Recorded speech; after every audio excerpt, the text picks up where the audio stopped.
কিশোরগঞ্জের ঐতিহাসিক পাগলা মসজিদের দানবাক্স খোলার সাথে সাথেই ঘটে চমক। মাত্র ৪ মাস ১২ দিনে জমেছে ৯,১৭,৮০,০০০ টাকা। সঙ্গে পাওয়া গেছে সোনা, রূপা আর বৈদেশিক মুদ্রা। সব ধর্মের লোকই আসে, আর এটা হচ্ছে একটা আল্লাহর ওলির মসজিদ। যা আশা করে তাই আল্লাহ তাআলা দিয়ে দেয়। এই কারণে মানুষের আগমন যতদিন যাচ্ছে ততই বাড়তেছে এবং দান খয়রাতও বাড়তেছে। শনিবার সকাল ৭টায় দানবাক্স খুলে গণনা চলে বিকাল ৫টা পর্যন্ত। অংশ নেয় ৩৬০ জন মাদ্রাসা ছাত্র, ব্যাংক কর্মকর্তা ও মসজিদ কর্মী। পুরো প্রক্রিয়া ছিল পুলিশের কঠোর পাহারায়।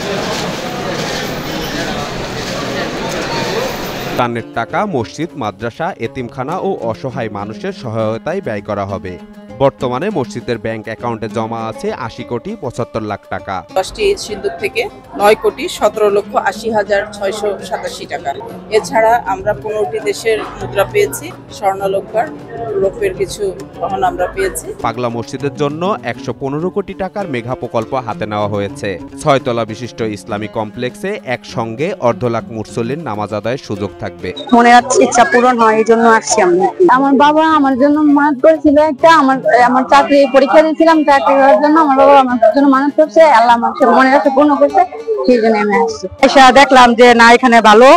আমার ছেলে এখানে মানত করছে যে বিদেশের বাউলে এখানে মুরগি দিয়ে যাবে, দেখা যাবে, নামাজ পড়বে, তাই এখানে আসা। এখন বিদেশের বা হয়েছে, তাই আসলাম, মানে মানবটা পূরণ করতে আসছি। আমি খানপুর থেকে আসছি, নারায়ণগঞ্জ খানপুর থেকে আসছি। নামাজ পড়লাম, এসে নফল নামাজ পড়লাম। এই যে আমার ছেলে, ওর জন্য দোয়া করলাম, কোরআনে হাফেজ হয় যাতে, মানত করলাম। আসছি, শুনছি যে জায়গা একটা মসজিদ আছে, পাগলা মসজিদ, যা যা মানুষই করে মানুষই পূরণ হয়।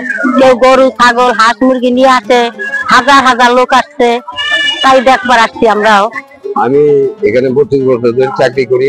আপনার বিভিন্ন ধরনের লোক আসে এখানে, হিন্দু, মুসলিম, খ্রিস্টান সবাই আসে, বিভিন্ন দান কেনা করে। ৩২ বছর ধরে আমি দেখতেছি, প্রায় রাত্রে ১২টা থেকে রাতে ৩টা, ৪টা, ৫টা, ৬টা পর্যন্ত, ফজর পর্যন্ত শেষ হয়েছে। বাস মানুষ চলে গেছে, আইসা নামাজ টামাজ করে, টাকা পয়সা দেয়, সোনা দানা দেয়, হাজার হাজার টাকা দেয়। এমন আছে স্বর্ণ মুদ্রা দেয়। আগে কম ছিল, এখন বেশি আছে। আগে কম ছিল। তো আমরা পুরো ফ্যামিলি আসছি।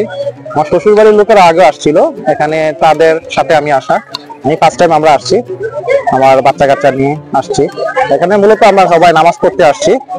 এখানে এসে দেখছি অনেক মানুষ, যে এখানে সবাই নামাজ পড়ার জন্য আসছে। সবার উদ্দেশ্য ভালো। এখানে আসলে শুধু জায়গা যথেষ্ট স্পেস আছে, শুধু নামাজের একটু ইয়াটা যদি ছাদ বা বসার স্পেসটা যদি আর একটু বৃদ্ধি হতো, তাহলে হয়তো মুসল্লিদের জন্য একটু ভালো হতো। তেমন কোনো সমস্যা আমি চোখে পড়েনি।